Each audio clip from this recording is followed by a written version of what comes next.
Ina, gimana? Mau kita mulai sekarang? Ya, boleh dimulai. Silakan mulai aja, Anggi. Kita mulai ya. Iya, Halo enggak. teman-teman semua, nama saya Anggi. Hari ini akan memoderatori diskusi BRD. Minggu ini temanya menarik banget karena kita akan ngobrol dengan Abdus Samad Haidari. Abdul, can you please turn on your video? So this is a wonderful and exciting discussion. We have, I think, around 20 people now, and we're ready to start.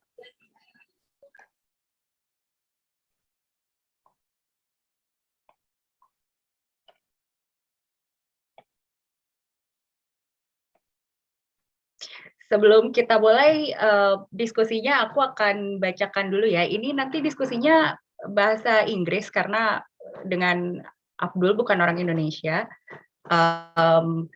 Pertama nanti jadi strukturnya nanti saya akan kenalkan Abdul, kemudian Abdul akan menceritakan kehidupannya di Afghanistan, pengalaman beliau karena beliau itu juga jurnalis, kemudian penyair dan juga pekerja humanitarian aid. Nanti saya akan kenalkan, tapi saya bacakan dulu aturannya. Jadi nanti mohon ketika diskusi teman-teman seperti biasa di mute dulu ya speakernya.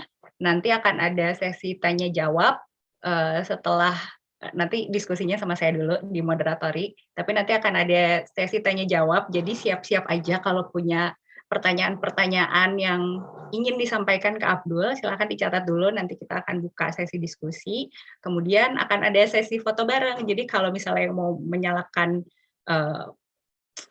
filter di Zoom, supaya kelihatan dandan tanpa perlu dandan beneran, boleh, nanti aku akan kasih tahu, kalau di rencananya sih mau di awal dan di akhir, kita mau di awal, boleh nanti setelah kenalan dulu sama Abdul, kita foto, kemudian nanti di akhir juga kita akan foto lagi.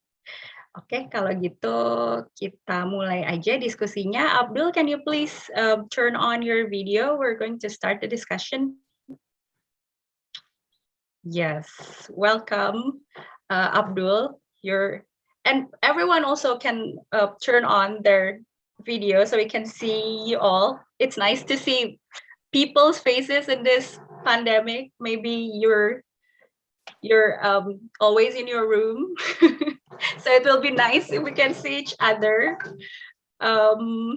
Okay, I see familiar names, non-BRD members. Agnia is also a writer. Hello, Aldo. Kita hari ini ada 14 partisipan. It's a small discussion, Abdul, so I think it will be like free and nice, like have a closed discussion, not in like a panel of 100 people watching. So I hope the discussion would be warm and fruitful.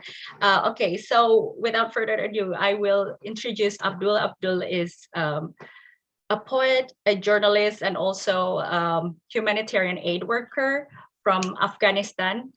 I would not call Abdul a refugee because there is a sense of displacement and like it feels far. It feels like we don't belong. So Abdul is an Afghan living in Indonesia since 2014.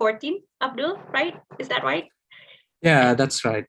Yeah, and he will share his story. I would let Abdul introduce himself later, but because today coincides with the 9/11, so maybe we can spend 30 seconds to send our prayers to the victims and all the people whose lives are impacted, because a lot of people are impacted, including in Afghanistan. Yeah, Abdul, let's send our prayers first, and then we'll start our discussion.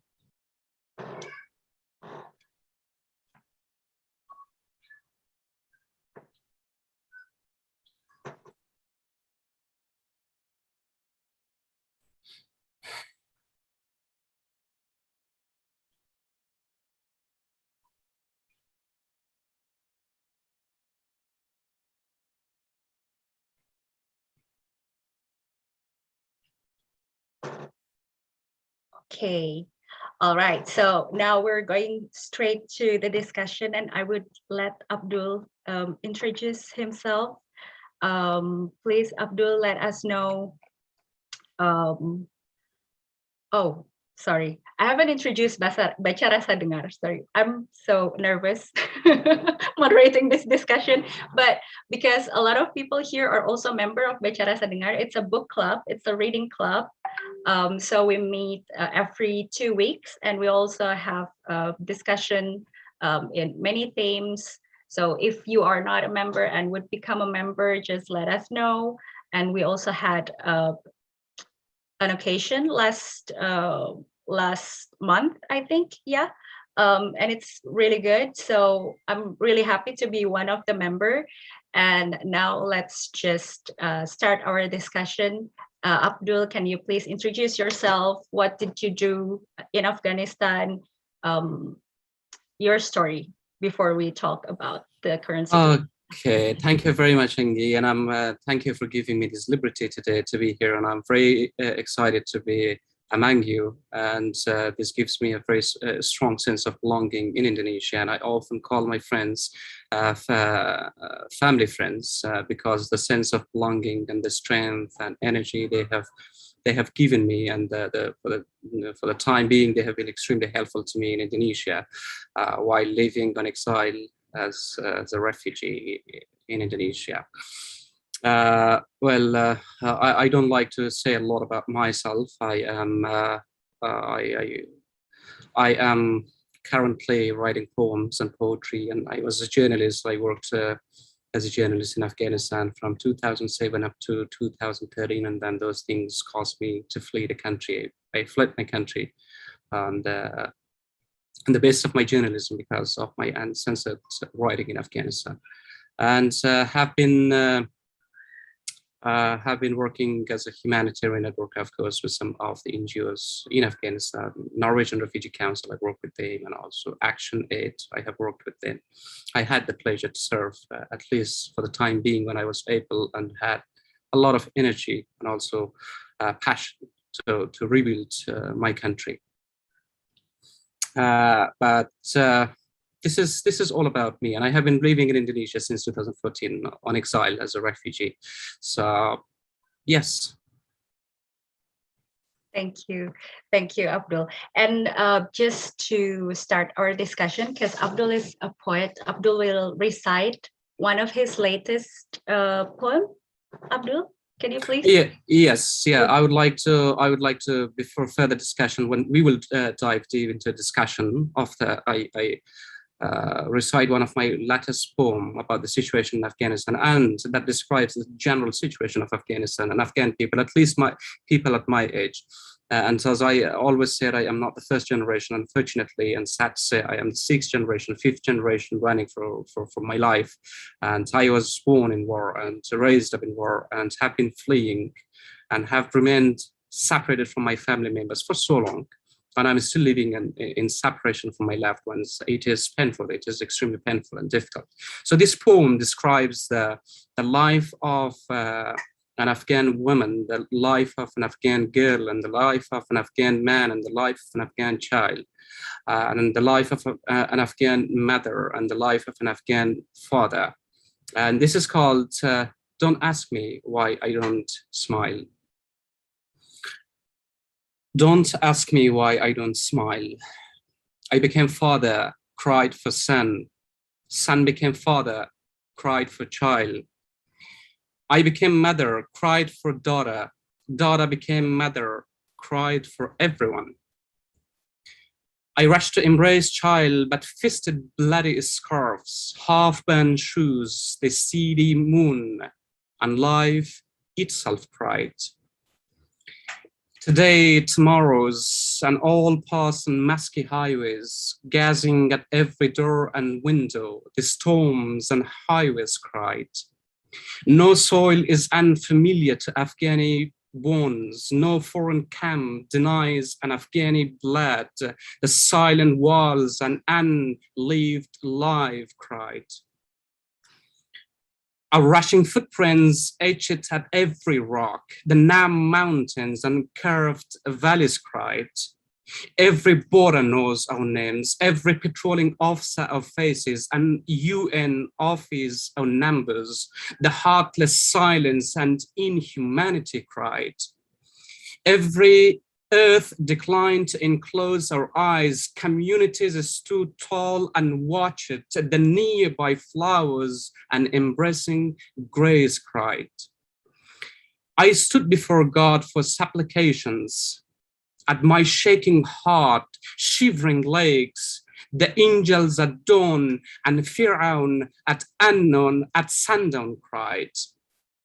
Buddhas from temples, Jesus from churches, creatures from seas, birds from skies, Muhammad in Laylatul Qadr, and Shimr himself at Karbala cried. Only Allah holds us, and ourselves did not cry. Don't ask how I feel, my beloved mother. The rocks and mountains cry. Thank you. Thank you very much, Abdul. Very beautiful, moving, and also very, it depicts what happens now, which is very heartbreaking, which we're going to discuss a little bit later. But before we go to talking about current condition in Afghanistan, let us start with talking about who are Afghanistan people? What is Afghanistan? Please introduce your country to us. Afghanistan is just, to me personally, it is a piece of my heart, a piece of my bone and flesh. And I describe it very generally, and I would say that a home for me is a flesh and bone, and we cannot separate flesh from bone because neither of them can survive. And so I believe that everybody has the same sense, because we always remember and we always long and we always cry for the land that we are stripped off from. And any human being, you can ask anyone, will say the same thing. Yes, I miss my home, and I do miss my home, and I do miss my country. After that, Afghanistan is a beautiful country. It is like a beautiful paradise, and the natural resources, it is rich with natural resources. Even the natural resources will be absolutely more than enough to stabilize Afghanistan and bring back those economic stability in the country, because these natural resources are not used with 4 seasons and all types of fruits and everything. We are not actually dependent on any country for anything if we use the resources correctly, and if the war stops in Afghanistan. We see Afghanistan only for the couple of years, or maybe for the last 40 years, just through the lens of the media. And some of the media, they have that take that liberty to discuss and expose what is really going on in Afghanistan. Some of them don't. And I believe that a lot of other countries faced, gone through similar situation as we are going since for the last 4 decades in Afghanistan. Personally, I, as an Afghani person, always would like to say that the real image of Afghans are not what you see right now. Disaster comes and chaos comes and it hits. They hit every country, and people run away, and there is desperation, helplessness, cry, and so many sort of human suffering. We witness so many sort of human sufferings. But Afghan people are absolutely outspoken people. We are extremely hospitable. And if you come to my home in Afghanistan, seek asylum to my home, no one can ever dare to cross my boundary to come and harm you. That is the nature of Afghani man. We will always put our lives before the guests and anyone who seek protection from the Afghani people. That is the nature of the Afghan people. And if you come to the village and you go and sleep in the mosque, or you go masjid and you go to sleep in the hotel, that would be a disgrace for an Afghani man, for an Afghani family, because we would like people to be treated with respect, and we would like to take care of them, and we take that as a privilege and pleasure, nothing more than that. And we have to know Afghans through so many brilliant poets throughout the history, and Muhammad Jalaluddin Maulana Balkhi Rumi who is very famous by the name Rumi, and he rocks in every heart across the globe. So that is the history of Afghanistan. War comes there, and a lot of bad things were happening in Afghanistan. A lot of bad people came in Afghanistan and misintroduced the Afghan people who are not actually Afghani people. For example, we've got the Taliban. The Taliban are not fully Afghan Talibs, Afghan-born people. They are coming from so many different countries, and they bring so many different traditions and restricted type of laws and introducing in that land of paradise, and the label goes to the Afghani people. As I said, Afghans are kind-hearted people, hospitable people, and peace-loving people, at the same time tolerant. But a lot of politics and stuff came in between and destroyed and took away a rich culture. And people are, but yes, we still remember Afghanistan is still. I really wish Afghanistan still should be known by those great poets like Rumi. That's how I describe my country, Afghanistan. Thank you, Abdul. It's really nice to hear the story about Afghanistan without the lenses of war or the media. How we came to know Afghanistan.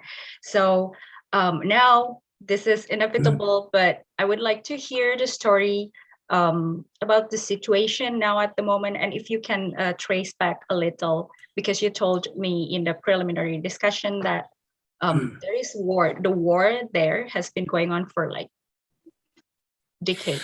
Can you tell us? Yeah. Wherever war breaks, children, women, elderly people are affected the most. And I have said that in my previous writings too, and that is what we witness in Afghanistan.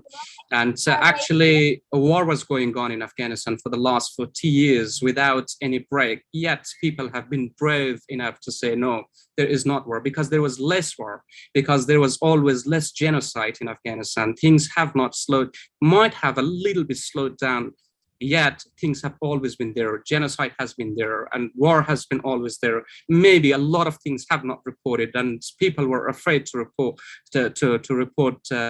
about the ground realities. And one of the ambassadors, I don't take the name, said when before the 15th of August, I used to check on him and make sure that he was fine there. I asked him, sir, how is the situation on the ground? Because it is a chaos. What I see, it is just devastating. And what I hear from my late colleagues running away, and it is desperate need of help, asking if I can do something. I cannot do anything. And then he said, that's what exactly he said. He said, I would like to quote what he said. He said, Abdul, I'm sorry, I have to find the quotation, what he said, so to make it as accurate as possible.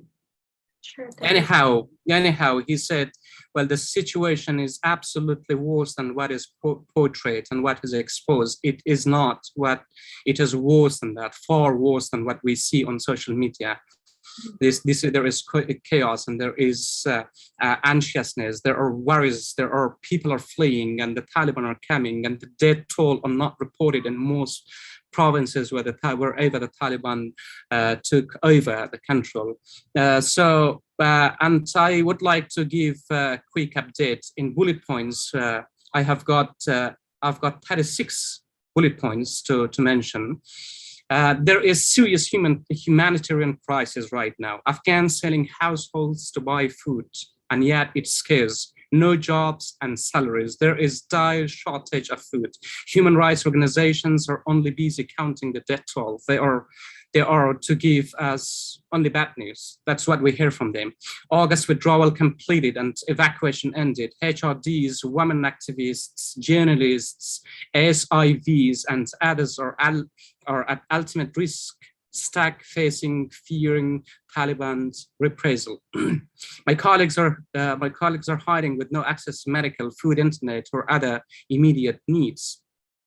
3 weeks after the end of the evacuation, no word by international community if safe passages for those at risk will be ensured or not.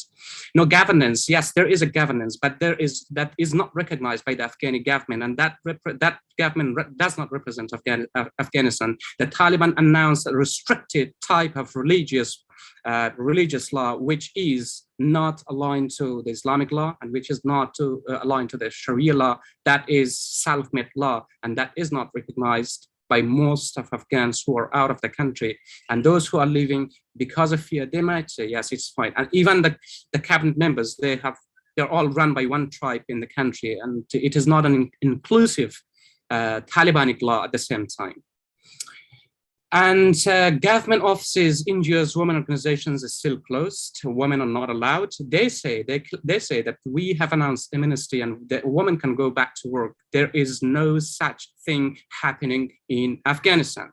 Women are returned back from offices and threatened and beaten and abused and harassed when they go to offices. And no news on who will do what. That is the situation right now. No news on constitutional laws or structures. Yes, they announced something, but that is not aligned to the Afghanistan constitutional law. Journalists are threatened, tortured, abused, harassed, and shot. And I have came across a couple of other journalists recently. They did stories of the recent protests in Afghanistan. Women were on the street, people were on the street. They have taken all of them. Some of them are missing, some of them have been tortured, and they have been lashed extremely harshly. The Taliban have already imposed gender segregation education in schools and universities.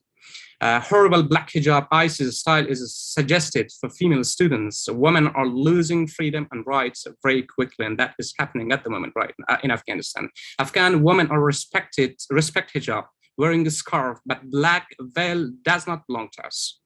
Banks are open with limited cash flow, dozens queuing, but still get only $100. Even I think it is not available these days, even that amount of money. Western Union MoneyGram resumes, but banks have no cash. Disconnected between Kabul. Most connecting routes are disconnected between Kabul and provinces. A shortage of mobile cards, internet on and off, internet goes on and off. And then some of the local media shut down, fears continue.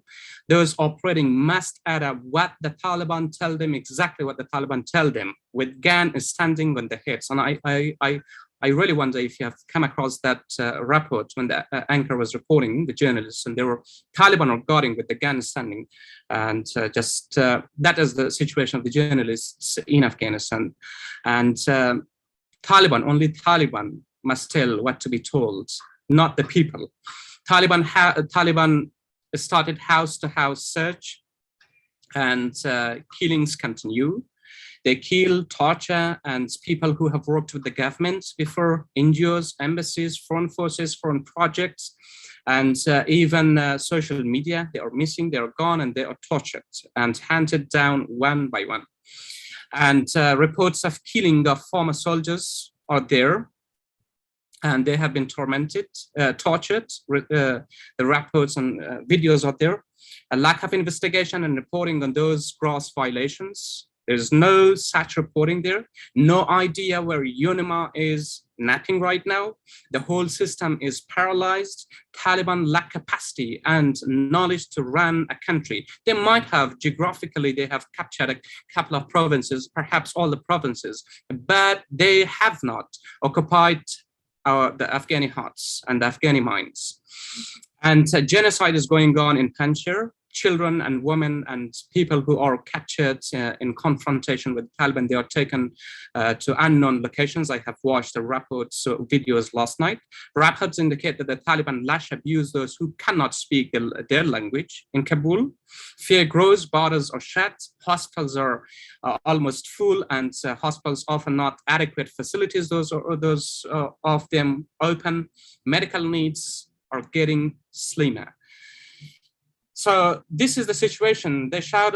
They say Afghanistan is the same as 1996 when they took over after the civil war, and the Taliban, they say that the Taliban have changed, but there is no single change being witnessed by anyone. I know good journalists, neutral journalists, professional journalists. Today I watched his videos when they were he was interviewing some people on the street. He said, well, we have to zip our mouth because the situation requires that way. He was saying that, zip our mouth, we cannot speak. So that is the situation right now in Afghanistan.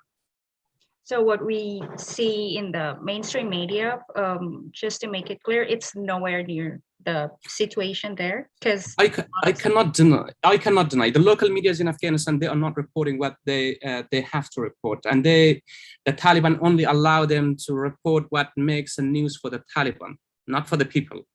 But the international medias, those who are present in Kabul, I don't think they will be portraying the ground realities because of the fear of the Taliban out there. I'm sure they cannot do that 100%. They might be partially telling the stories, but they won't be able to tell the whole stories.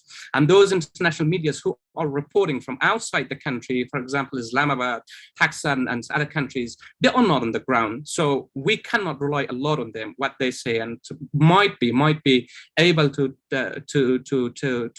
report about the ground realities, close to the ground realities. But I don't think they will be saying exactly what's happening on the ground, because they are not present. If you are not present on the ground and you do not investigate as a journalist yourself and witness things, then it would be a little bit difficult to rely on the sources coming from the country with this fear, because they have access, the Taliban have access to the databases of the people and internet. They might be censoring people, and then a lot of people have shut down the Facebook and social media. They are not using anymore, and they are trusting people who are sending reports outside the country. So people who are in that kind of situation, they might not be reporting what is really going on the ground, even to the reporters, to the journalists outside the country.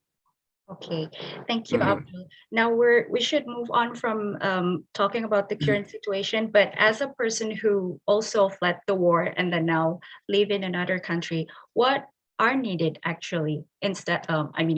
Of course, the basic needs like food, shelters, but what else? Can you share your perspective or maybe your experience? Oh, well, if you wish me to talk about the situation in Indonesia, yes. The situation, you see, when as human beings, when we are present on the scene, we might suffer less because we are involved in the situation. Once you are disconnected from them, you are in a separate place, you suffer even more because you're worried all the time. And that has a direct connection emotionally with the people in Indonesia and other countries, especially with the refugees. We suffer more. We are more worried about the safety of our people and the safety of relatives, family members, and then the borders are closed. So that has a kind of direct and worse implication on refugees leaving other countries, especially in Indonesia. And the situation, I should say, I have noted down some of the facts about what is really, how do you think, as a refugee in a second country. I would like to just highlight those things little by little, not very much in detail. I'm sorry for that.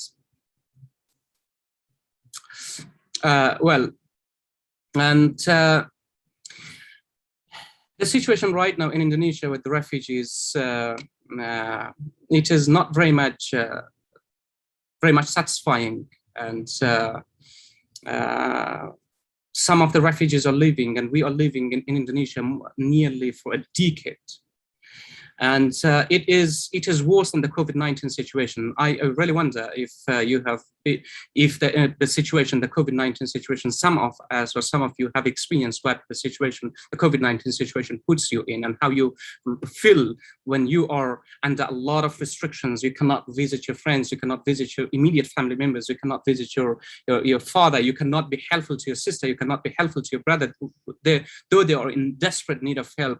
And that is the situation right now with refugees in Indonesia. For us refugees, at some point, the system, and they make survival so expensive for us in Indonesia, that it almost requires a whole life just to remain alive. That is the reality in Indonesia. Let us remember the 17 refugees who have ended their lives tangled in this dark web of life in Indonesia. Nobody talks about them. And I question what did the good human rights activists actually did? Why are they silent? Whether what they're less humans than people who are living around you or people in the same continent? I think as human rights activists, we have to stand for everyone. And I really, this is a question: were their lives worth less than those of you and those of anyone else? And what made you keep silent about people who are dying in Indonesia and this desperate situation across the streets in Jakarta? You might have some of you might have witnessed the situation.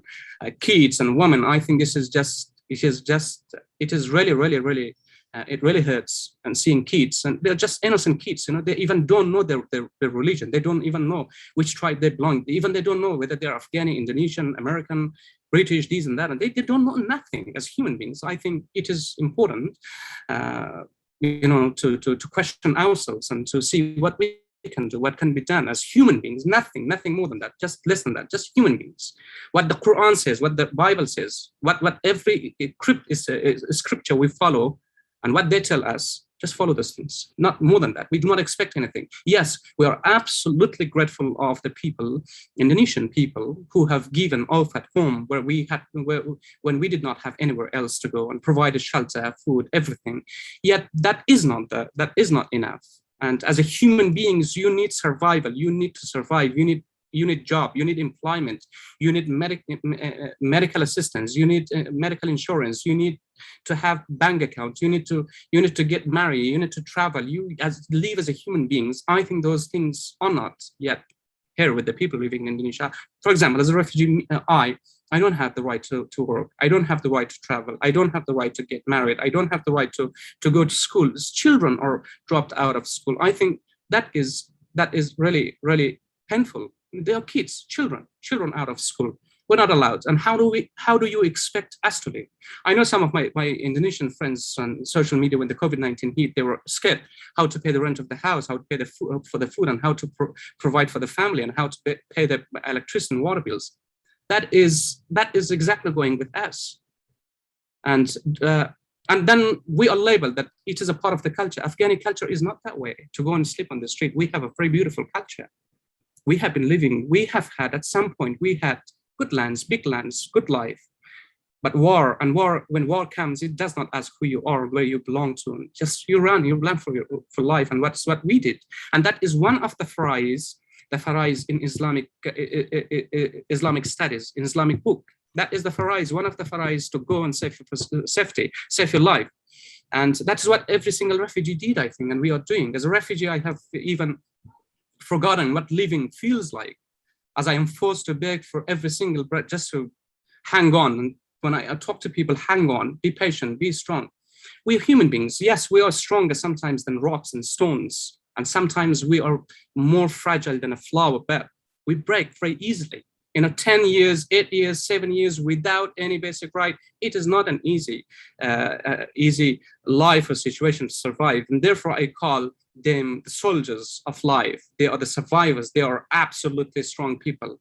If this situation, if one can survive without basic rights in a situation and there are a lot of restrictions, then I think that he or she is the strongest person on the face of the planet. If you survive that way, that requires a lot of energy, that requires a lot of patience, that requires, is still, we come with patience, still we come with respect, still we come with love, still we come with, we just ask for our rights, nothing more than that. We don't ask for big lands, we don't ask for luxurious cars, we don't ask for the beautiful houses, just for basic needs as human beings. That is important.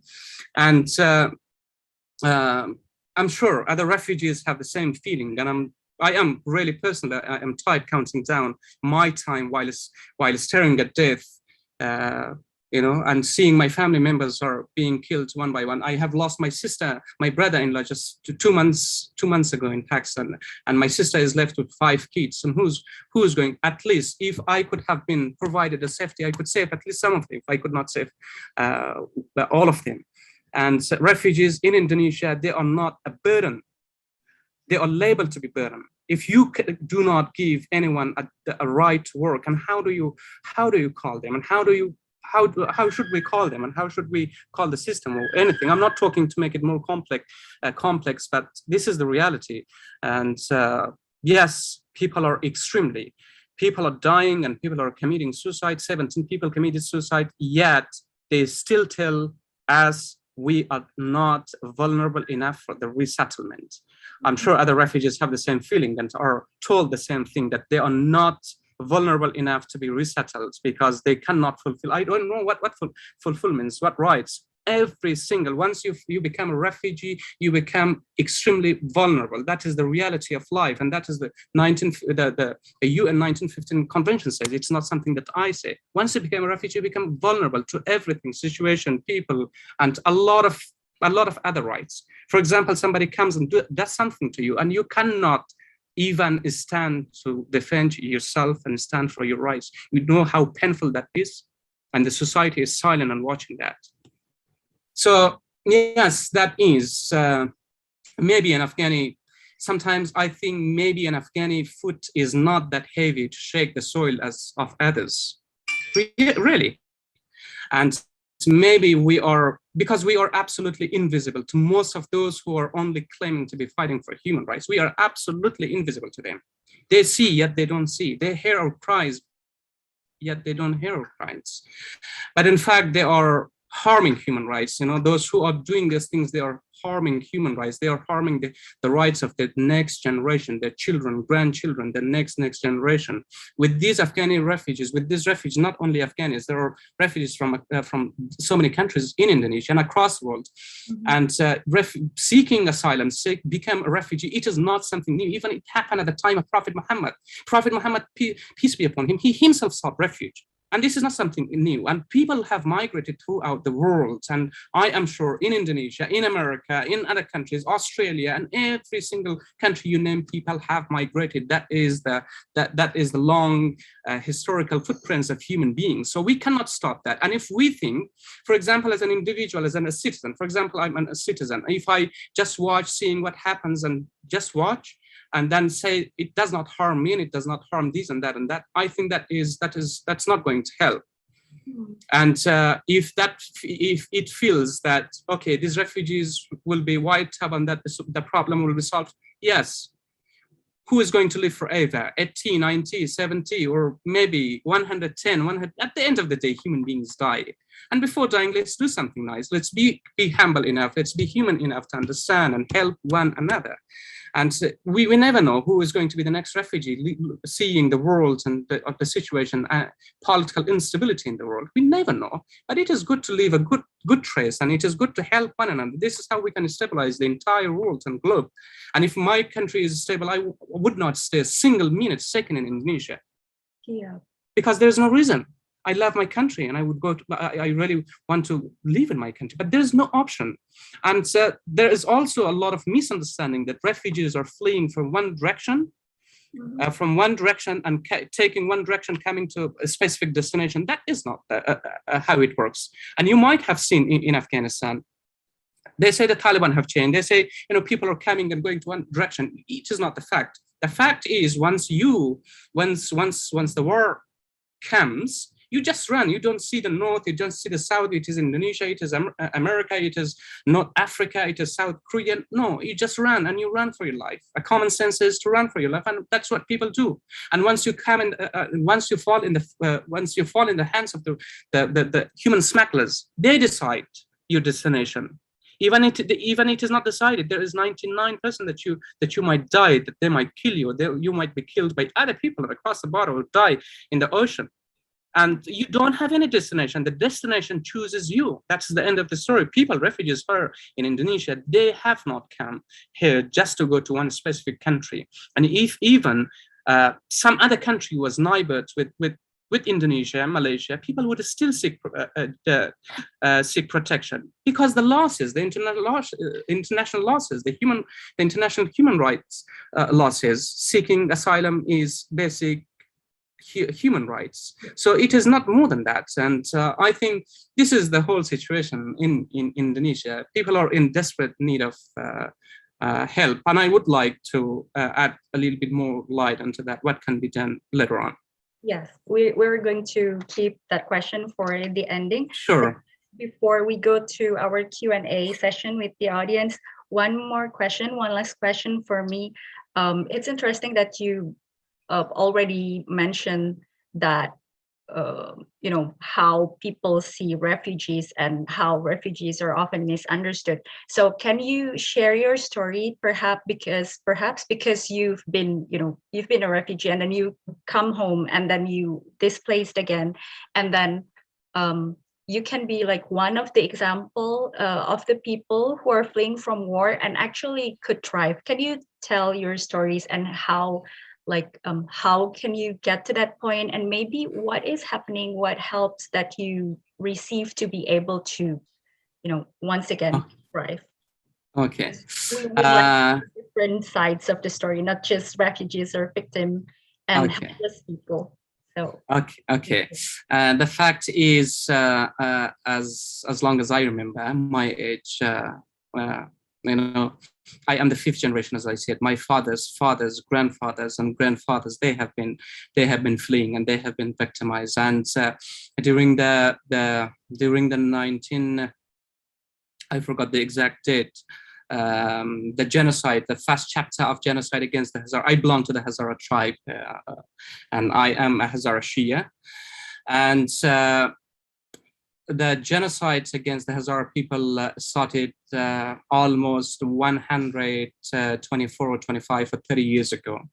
And Afghanistan was a stable country, beautiful country. We see the war in Afghanistan, we see the bloodshed, we see the terror right now, but Afghanistan was one of the most stabilized and modern country during its time.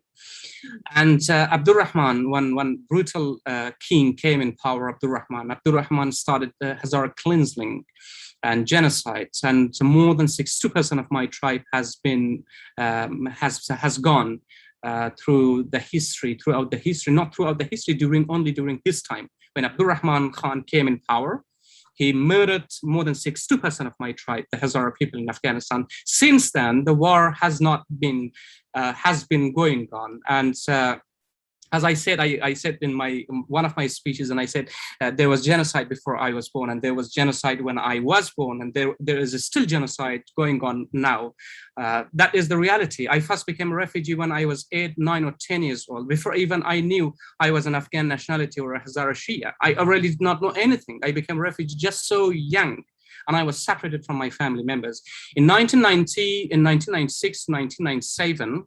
The first time when the Taliban came, during the Taliban occupation, Taliban militants, my life really turned into nightmare. Before that, the genocide was a little bit slow. It was not that fast, but it was a little bit slow. The genocide has never stopped. It was a little bit slower. But when the Taliban came, and then the like-minded group of terrorists turned the school tents into war fronts, and masjids into war fronts, and the shelling, the rockets and Kalashnikovs were installed on the top of houses and schools, and hitting people and killing people and fighting in the village. The same Taliban who claim having updated perspective in respect to all rights, religious and ethnic minorities, murdered my sister during the 1990s, Hakima. My elder brother Abdullah was shot, but he survived. My mother was shot in the shoulder. More than 30 people were murdered in my village, and 5 of them were burned in the animal feed storage area. And I remember one of the men, the rocket hit in his leg, and the rocket was stuck in his leg, and nobody could take off that rocket, and we buried him with the rocket stuck in his leg. These things have never been reported. And the media does not, because that does not give a lot of interest to the media outlets, unfortunately, maybe because of policy or bureaucracy or something. And so after that, we fled to Pakistan after a week of genocide by the Taliban. they banned every means of survival in our village, because we were Hazara, Shia. People who were even forced to survive on the vegetables collecting from mountains in our farms. That's how we survived during that time. During the 1990s, I always wished I belonged to any other tribe other than the Hazara Shia, due to extreme fear of genocide as a Hazara child.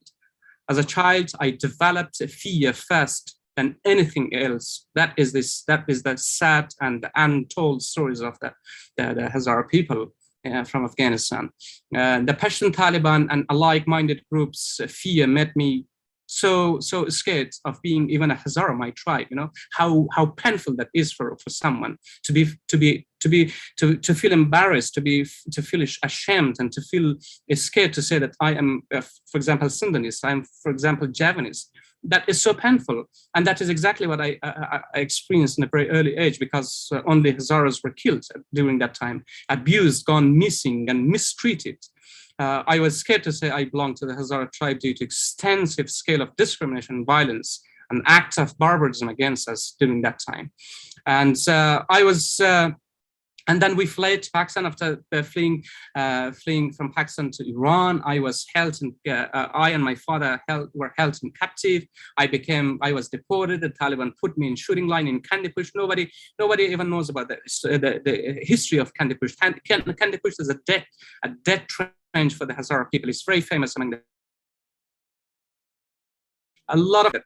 Taliban period during 1990s, and I was put in the live shooting line, and the Taliban shot 3 people right in front of me. And I still remember, every time I see the image of the Taliban, I still remember the warmth, blood flushed over my face. That is the image of the real image of the Taliban.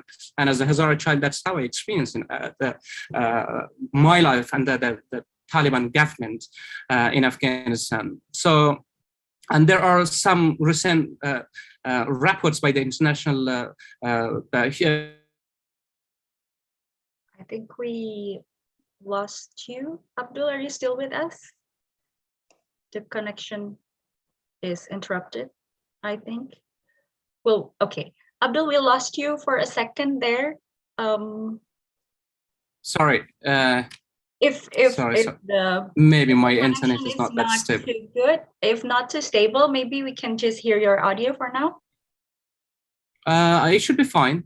Okay. It was always stable. Okay. Yeah, now it's so fine. I was talking about, I'm sorry, I was cut and then missed the points. So there is a recent report about the Hazara genocide conducted by the Taliban and their a like-minded group of terrorists in Afghanistan. And the Amnesty International released that report in 2021. That is the latest report about the Hazara people going under genocide. As a result, my father, thankfully, and we have been, 30 days we spent 30 days we spent in Iran in captivity, and then we have been relocated. And then I ended up in Pakistan after being constantly deported from Iran during that time. I remained a child labor. I missed the point in Iran during that time. And after sometimes I was deported, and then I was living in separated from my family members. And then in fact, I spent most of my life in separation during the 1999, when the Iranian authority deported me to Herat, Afghanistan. I was, I should say I was only born in Afghanistan. I never felt I belonged to that country.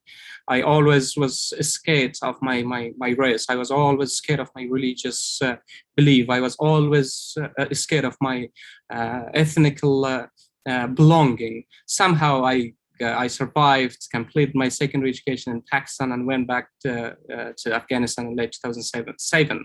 And there I started my work as a journalist. And my career as a journalist, I was covering the stories, different stories, and most controversial stories, perhaps I should say. And I covered stories on human rights abuses, corruption, social and political unrest, religious issues that had a direct bearing on my safety, my family members, and anyone associated with the Daily Outlook Afghanistan. My first career as a journalist was with the Daily Outlook Afghanistan. And it was extremely difficult covering such stories in a country like Afghanistan that was totally run by authoritarian regimes, religious radical groups, or heavily militarized groups, or militia. It was challenging. It was really extremely dangerous to report about those issues. Yet we had to, as a journalist, we were trained to talk about what we see and what we witness, and do stories as neutrally as possible. And then the high-ranking government officials, warlords, religious circles, and other terrorist groups were just targeting us. And so the next day we would wake up with hundreds of missed calls and threatening phone calls, head messages, warnings, and these and that, until at some point the chief and editor of the daily Outlook was kidnapped, and then he was released, and he was then evacuated from Afghanistan with his family members. And then the Taliban, an intelligence agency, warlords, so the government officials, they put so much pressure on us. The intelligence agency, the government officials, they were coming every single night and checking and asking for our ID cards. They were harassing and just distracting us and making sure that we were reporting in line to what they like. That was the situation during that time. And then later on, I joined. Also, I started working for the Daily Afghanistan Express, and then we wrote an article. We were so exposed people, very brave journalists. A couple of us, but extremely brave. And we were doing stories that others would not dare to do that. So one of the articles finally was published, and then that was called to be blasphemy and that and this and that, and that there were a lot of protests in the country. And Abdul-Rab Sayyaf is one of the warlords in the country, a very powerful warlords in Afghanistan. You might can search about Abdul-Rab-Sayyaf in Afghanistan. His militia group started marching across the country, across the streets in Kabul, and demanding the government to persecute anyone associated even with that newspaper. That newspaper was banned, and my colleagues gone missing until one of them, I have heard from him in 2017. He was outside Afghanistan. He sent me an email saying, Abdul, be safe, and this is the situation. And that is, he was scared and he was very terrified. And others, I am disconnected. I don't know what happened to them.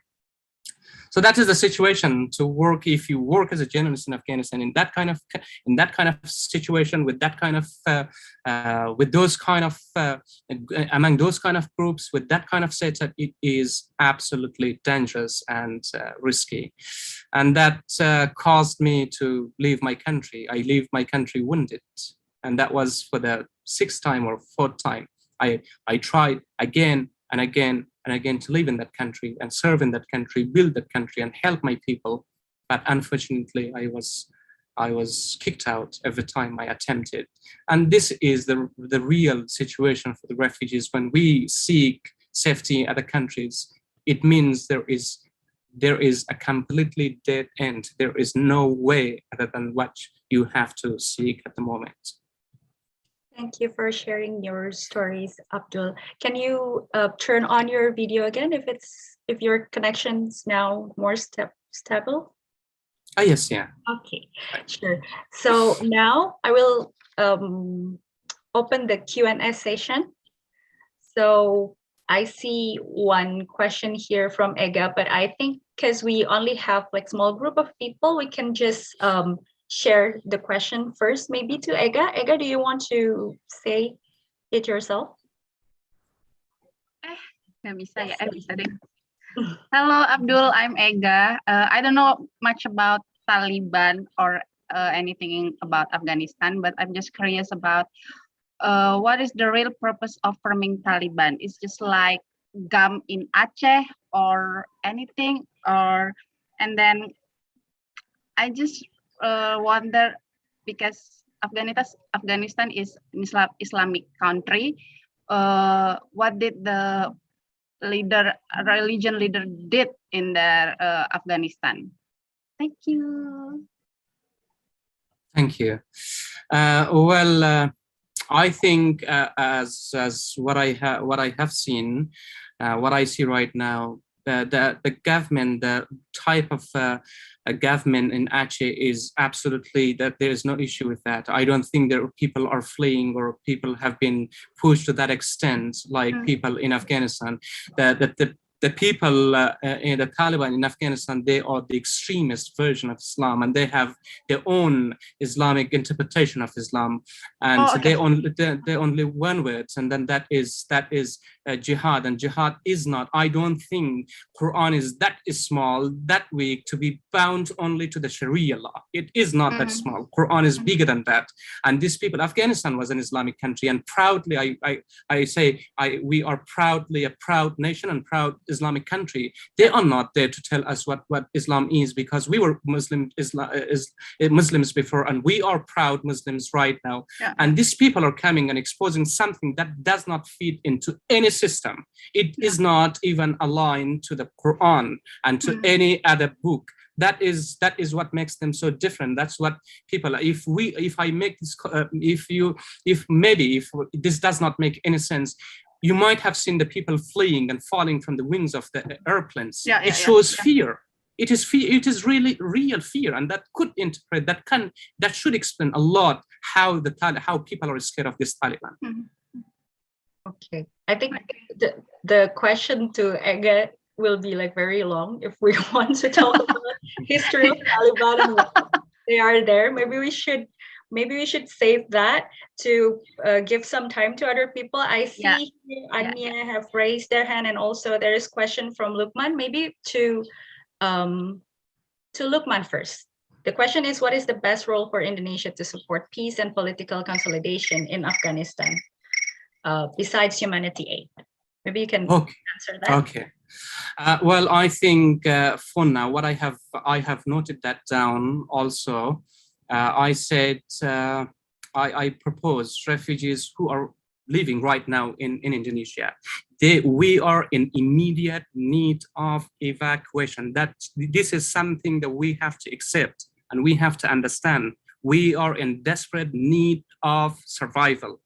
And I think instead of focusing and being distracted, practically talking, why doesn't the Indonesian government focus on the people they are hosting in their home, instead of doing anything else out there in Afghanistan? In the long run, in the future, once the problem is solved with the refugees in Indonesia, I think in the long political run could be playing economic role in Afghanistan in terms of scholarships, in terms of skill visas, in terms of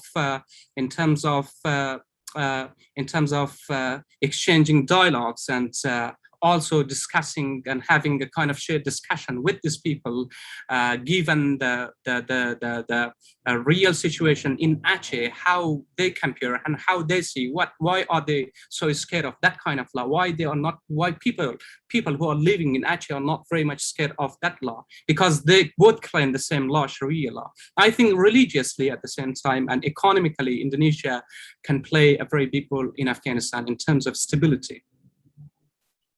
Thank you. Is there any follow-up question from Lukman, or can we move on? Yes, we can even discuss with Lukman. Okay, thank you so much for your answer. Okay, no more follow-up question? Okay, it's enough. Thank you.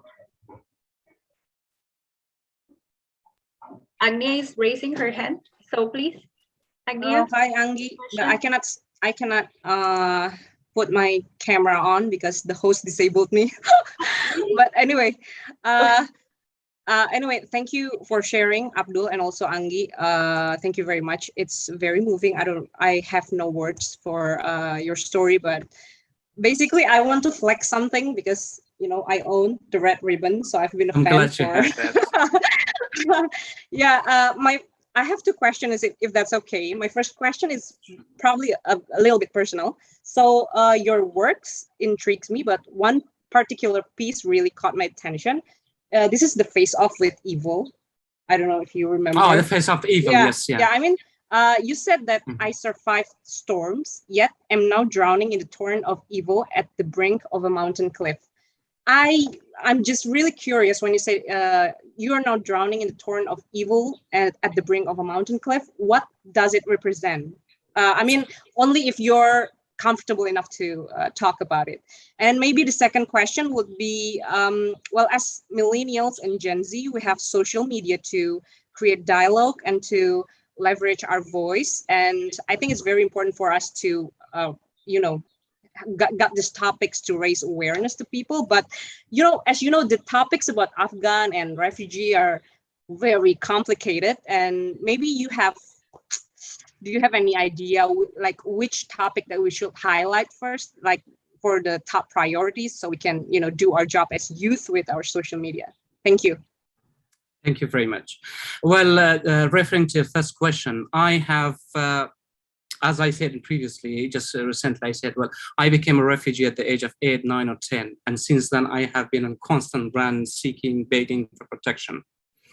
And then once I had the guts and I had the energy and I had acquired amount of knowledge, I went back to my country and I started thinking that I could help my people to rebuild my country, and I did. And I am proud, and I proudly say that I worked as a journalist. I proudly say that I was working as a humanitarian in the humanitarian field in Afghanistan. I did my best and I helped my people until some period of time when I was forced.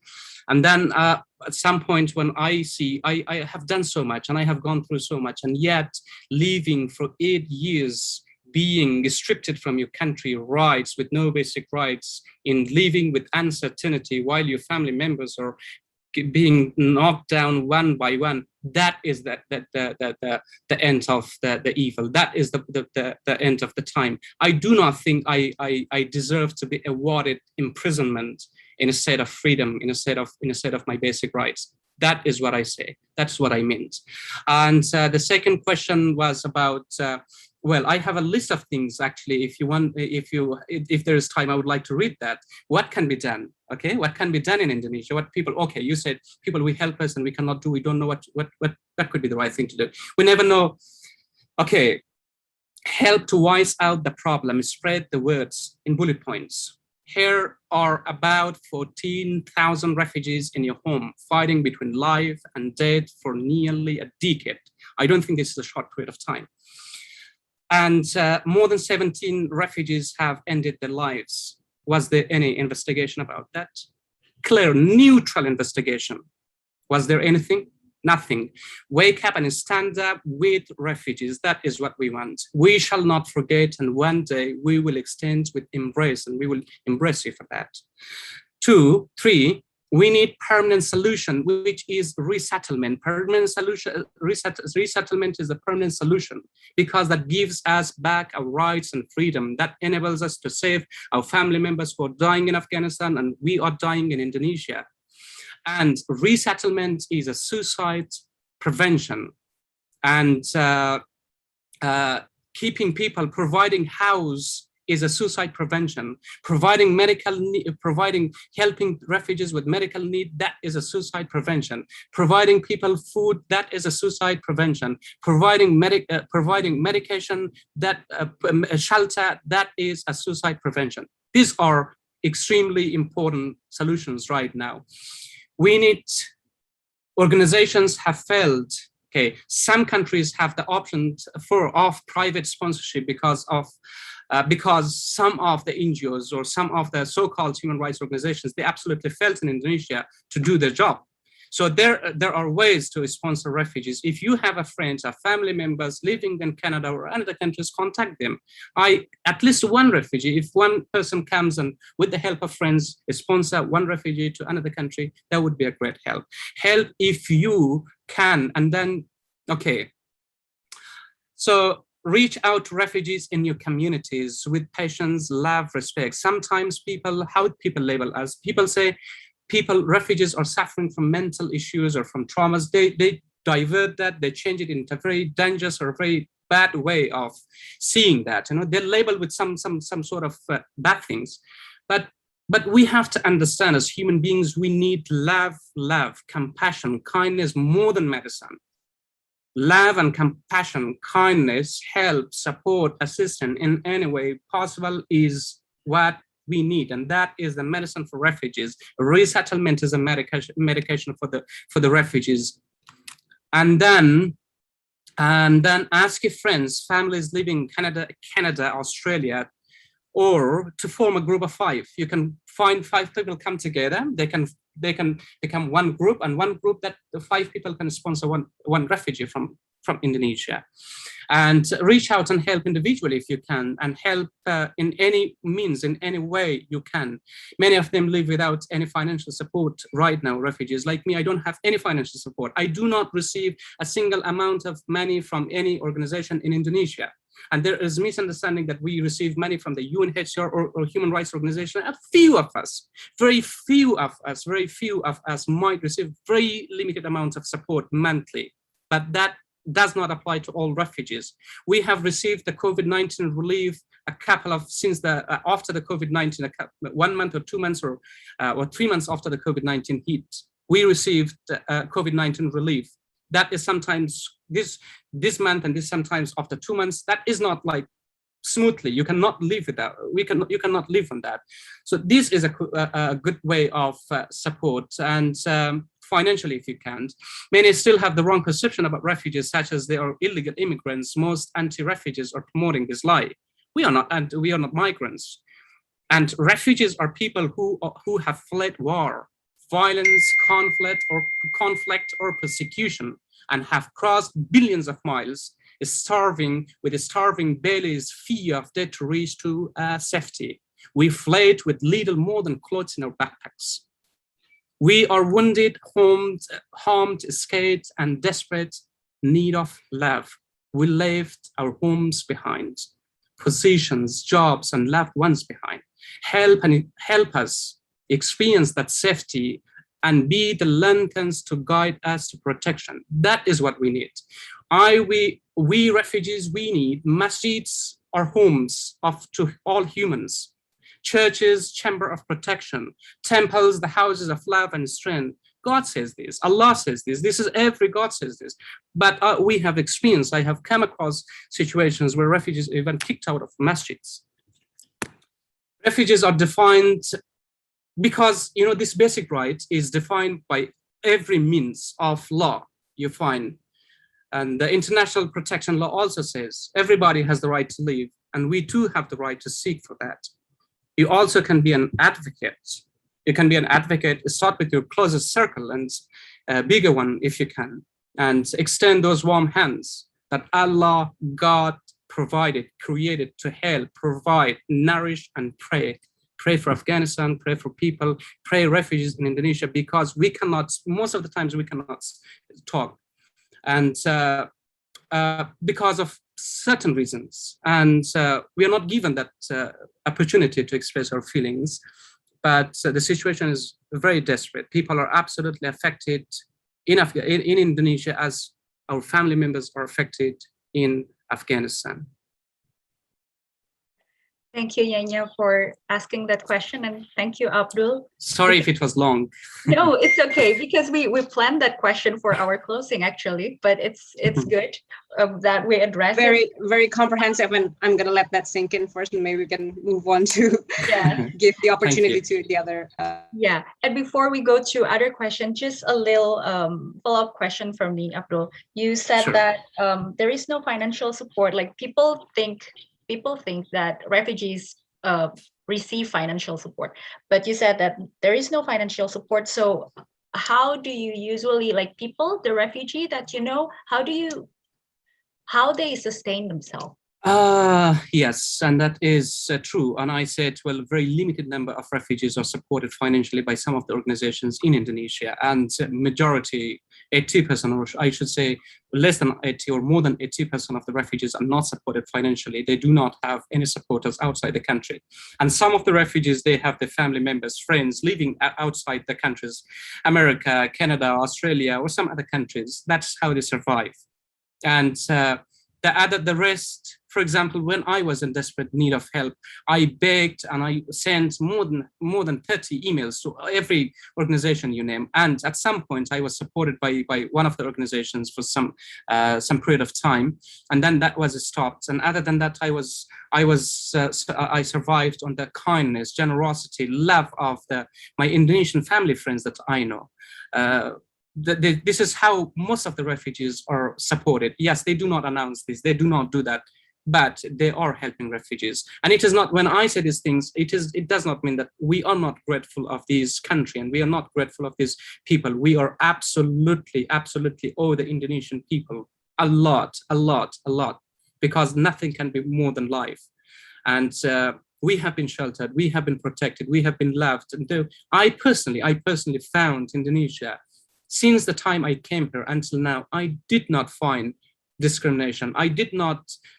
Nobody came forward on my face said, get out of my country or something like that. No one said that. This is the beauty and this is the strength and this is the magnificent strength of the Indonesian people. And I'm always grateful for that. And every single refugee is grateful for that. But we need, at this point of time, people have been living, we are living in here nearly for a decade. And I think that's enough. We have to question someone. What is really going on? Why are we held here just for no reason? Instead of going under so many things, what is the reason? What makes us less human? And if the solution is to poison us and kill us at all, come on, do that.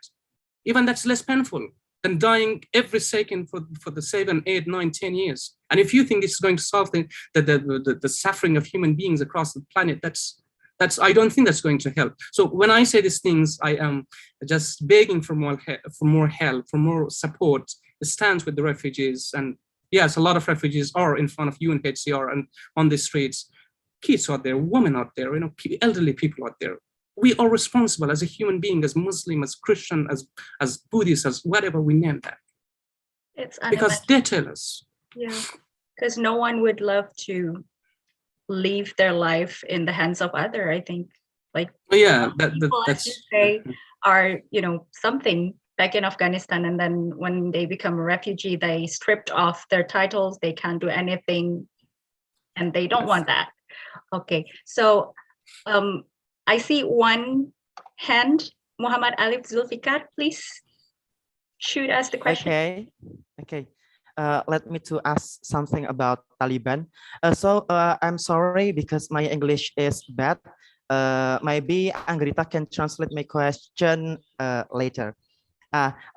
Jadi yang ingin saya tanyakan di sini ialah sebelumnya kan Taliban sudah pernah berkuasa di Afghanistan, tapi kemudian beberapa saat setelahnya bisa diredam, kemudian Taliban ini berkuasa kembali.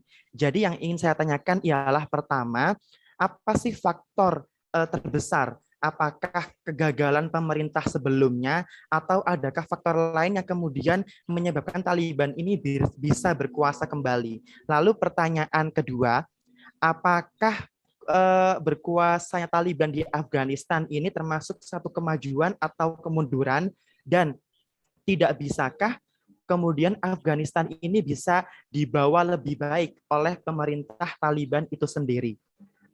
Thank you. That's my questions. I think enough. Thank you, Mas Alif Zulfikar. Susah nih pertanyaannya. I will try to translate, and this question actually requires a long answer, but we have like around 10 to 15 minutes. So this is the question. Alif is asking about Taliban resurgence of power recently. Is it because of the government has failed, and is it a bad or a good thing? So if you can do it. Muhammad Zulfikar, I really apologize because I have to apologize. I have to be sorry that I don't speak Bahasa Indonesia. In spite of living for 8 years in this beautiful country, I cannot speak as fluently Bahasa Indonesia. I really apologize for that because I was not allowed to integrate into the community, and that did not allow me to learn Bahasa Indonesia, though I love this language. Muhammad, it is not the government that being failed, but the fact was the government was sold off even beforehand. When those negotiation peace talks under the peace talk, it was a kind of deal going on between the Taliban and US and the Afghan government during that time in Qatar and other countries. There was no peace negotiation going on at all. There was no peace negotiation because the Taliban in the first place said, we do not want to talk about peace right now. Because when we said we want to talk, we want to negotiate, we demanded for negotiation in 2000, 2001, 2002. No one said yes to the peace negotiation during that time. So for now, we are not going to go for the peace negotiation. So it was a kind of negotiation, how to leave the government, how to sell this province, and how to sell this province. That was the whole story. And secondly, the Taliban is not an individual Afghani Taliban. Afghani Taliban, real Afghani Taliban are good people. Taliban means, the term we have to understand, the Talib means Talib. Talib means a student. It is an Islamic term. So Taliban is a plural of the Talib. This Taliban, the Afghani Taliban, they are not fighting.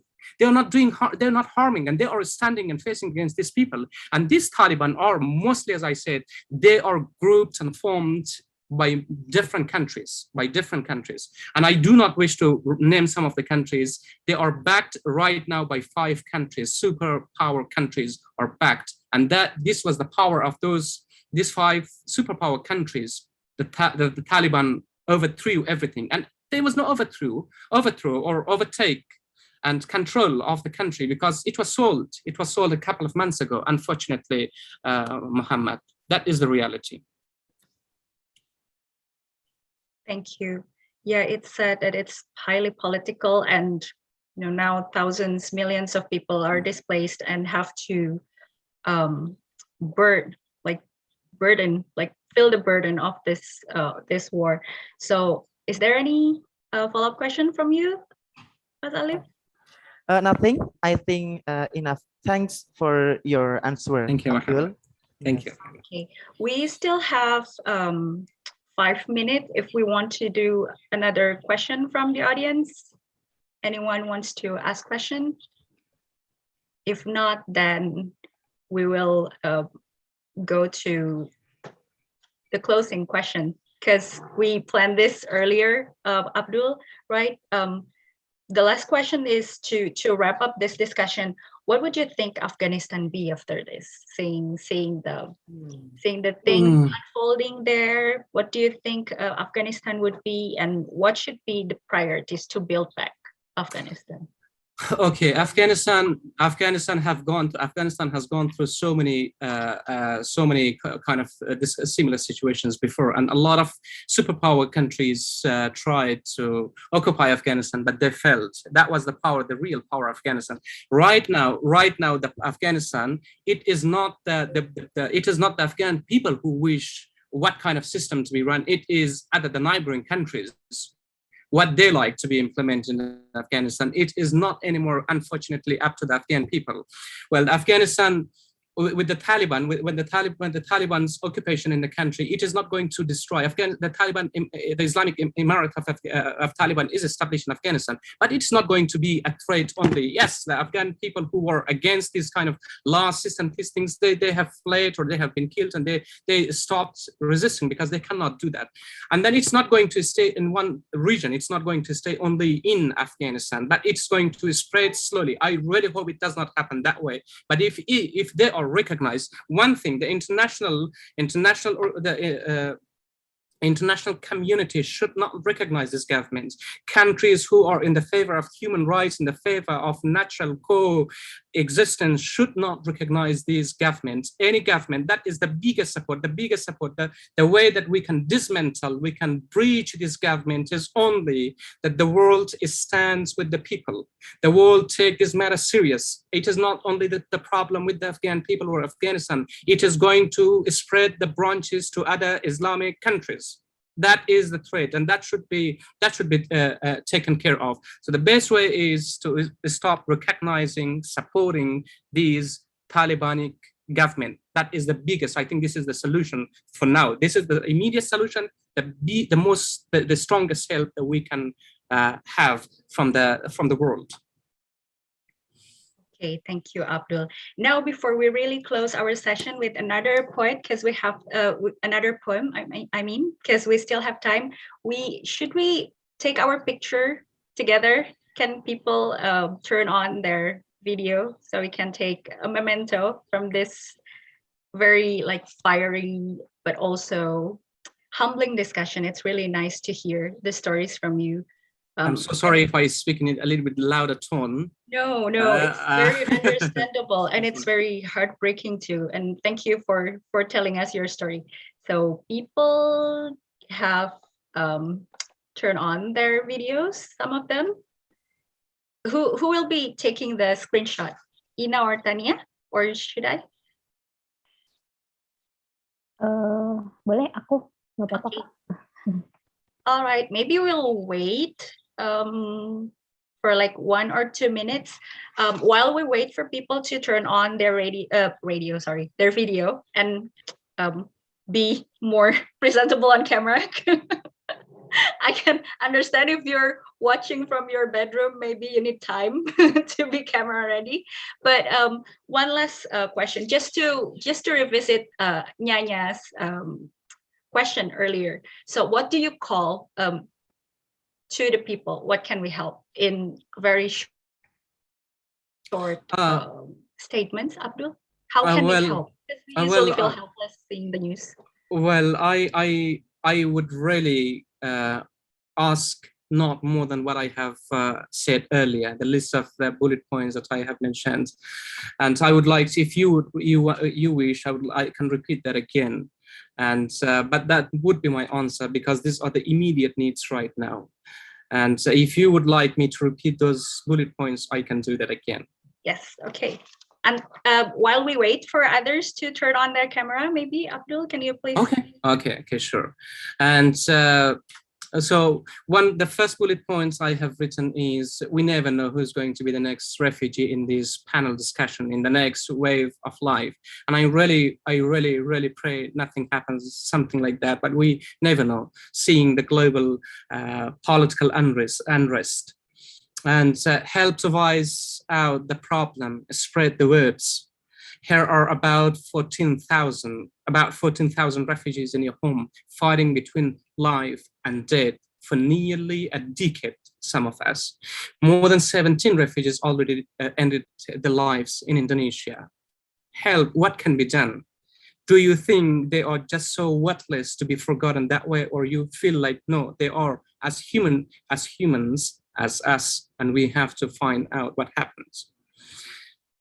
4, wake up and stand up with us refugees, and we will extend our embraces in time of need. We need a permanent solution, which is resettlement. Resettlement is a suicide prevention, and that is the end of the solution. That is the permanent and solid solution. Resettlement.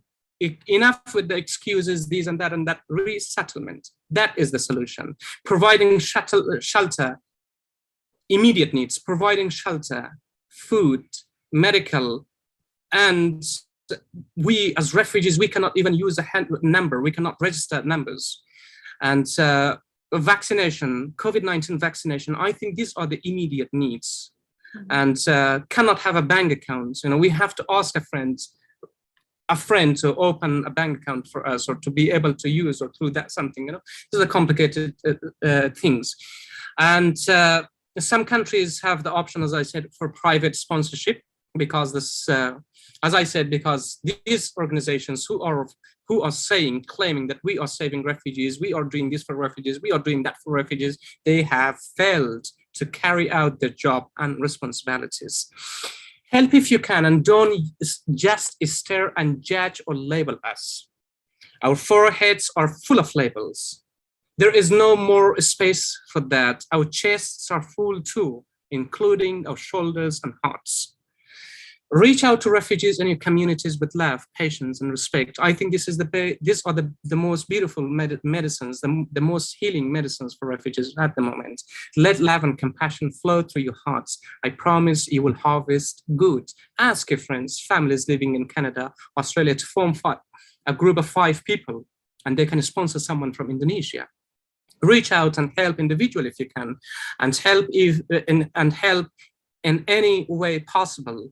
if not, if you cannot. But what I strongly suggest to reach out always to refugees. Do not go to organizations, institutions, because the thing does not come to us. If you really want to help, go to refugees, find out the refugees and reach out them directly. Many still have the wrong perception about refugees. I don't want to repeat that. Refugees are people who have fled war, violence, conflict, persecution, and have crossed millions of miles with starving bellies, fear of death to reach to safety. We fled with little more than clothes in our backpacks. We are wounded, harmed, scared, and in desperate need of help, protection, and love. We left our homes behind. Positions, job, loved ones are all left behind. Help us experience that safety that we have mild, and be the lanterns to guide us to that protection. Let masjids be homes to humans, churches the chamber of protection, temples the houses of love and strength. God says this, Allah says this. Refugees are defined, protected by international law. Everybody has the right to live, and we too have the right to seek for. You also can be an advocate, a refugee advocate. Start with your closest circle and bigger one if you can. Pray for Afghanistan and our families, and pray and help people who are in your home country. We are affected here as much as they are affected there. We die in and die out every second, every minute about the safety of our loved ones in Afghanistan. So this is what I plea, and I do not ask, I do not demand, I do not do anything but plea. These are list of pleas for the people in Indonesia who are hearing, or people who can do from outside Indonesia, for refugees in Afghanistan and refugees across the world. Be nice to them, be kind to them, because they need help. They are wounded already, lost their loved ones. Thank you, Abdul. Starts from love and compassion. Yeah. Okay. I see now that people are turning on their camera, and we're now camera ready. So, okay, Tania, maybe you can count so we're ready for the picture. Okay. Okay. Yeah. 1, 2, 3. Once again. Okay. 1, 2, 3. Okay, thank you. Okay, thank you. Now, before we really close the discussion, Abdul, you have one more poem to recite, aren't you? Yes, I would like to end up with a poem that is called "It Is Time to Rise Up Again." Yes, please. Time is yours. Thank you, thank you. It is time to rise up again. Your death is a difficult choice. Lashing on wounds requires decrease because the sky denies. You won't let your sword be wet in your blood, in our blood, to refresh their breath, because the moonlight's groan is not yet dried up in living throats. Don't tell stories of patience, qissay move, as hadisi diros. Noble hates are sliced, sprouting flowers welt. The countryside that does not accept Malik's lost exalted hates bowing before rats. Be rebellions, don't kneel yet down, speak your words even with stones. Release your arms off your knees, off each other's collars. It is time to rise up again. With tweaks, but rise up. Enough mourning on ourselves, collecting dreaming hates. Put your chests forward so Kabul doesn't become a dust mirror veiled behind burqa again. Thank you. Thank you very much, Abdul. Very beautiful. We may fall now, but it is time to rise up again, yeah? So thank you very much, Abdul, and thank you very much all for being in the discussion. We can keep the time. Wow. Okay, and thank you for all the people who have asked questions. If you want to be part of Baca.Rasa.Dengar, you can comment in our Instagram at Baca.Rasa.Dengar. And I think that's it for today. Thank you very much. I hope we all have a good weekend. and see you on other occasions. Thank you. Thank you everyone for having me here. Thank you. Wishing you a very peaceful day. Stay safe, stay blessed. Thank you, Yeah, Abdul. bye-bye. Thank you so much. Thank you, thank you, thank you everyone. Yeah, thank you, bye-bye. Terima kasih, Manggi. Thank you so much. Thank you, Muhammad. Makasih, Anggi. Bye-bye. Bye. Bye. Bye.